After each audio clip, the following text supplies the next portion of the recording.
پاکستان بیا امریکا سره معامله وکړه. د ټي ټي پي او داعش پر ضد پروژه واخیسته. دا چې طالبان څه وایي نو جزئیات همدلته وګورئ او چینل هم سبسکرایب کړئ. پاکستان چې تل په خپل هیواد کې ترهګري ډلې جوړې کړي تر څو له غربه پرې ډالر ترلاسه کړي، وروستیو کلونو کې د داعش ملاتړ ته ملا تړلې.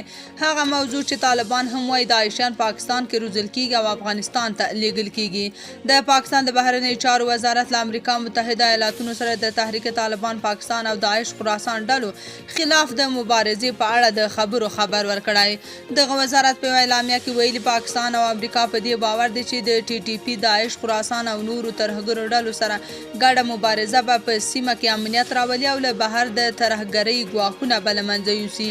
د پاکستان د بهرنیو چارو وزارت د معلوماتو له مخې یادې خبرې د ملګرو ملتونو او اسلامي همکاریو سازمان په چارو کې د پاکستان د بهرنیو چارو وزارت مرستیال سید حیدر شاه او د امریکا د بهرنیو چارو وزارت د ترهګرۍ ضد د هڅو همغږي کوونکي الیزابت ریچارډ ترمنځ اسلام آباد ته د ریچارډ د سفر پر مهال شوي دي.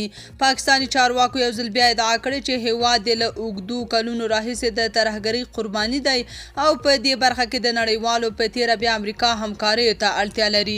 د پاکستان د بهرنیو چارو وزارت منلي چې د ترهګرۍ ضد مبارزو په اړه د امریکا او پاکستان ترمنځ د ورته ناستو له تیرې دورې چې د 2023 کال په مارچ کې ترسره شوې تر دې دم امریکا د پاکستان 300 امنیتي ځواکونه روزلي او مرستې ورسره کړي. پاکستان په وروستیو کې پر افغانستان د طالبانو له واکمن رژیم څخه بیا شکایت کړی چې ګواکې د افغانستان خاوره د دوی خلاف د ټي ټي پي ډلې د استفادې لپاره پریښي. طالب چارواکو دا ادعا رد کړې او برعکس ادعا کړې چې پاکستان د افغانستان خلاف د داعش له خراسان څانګې سره مرسته کوي.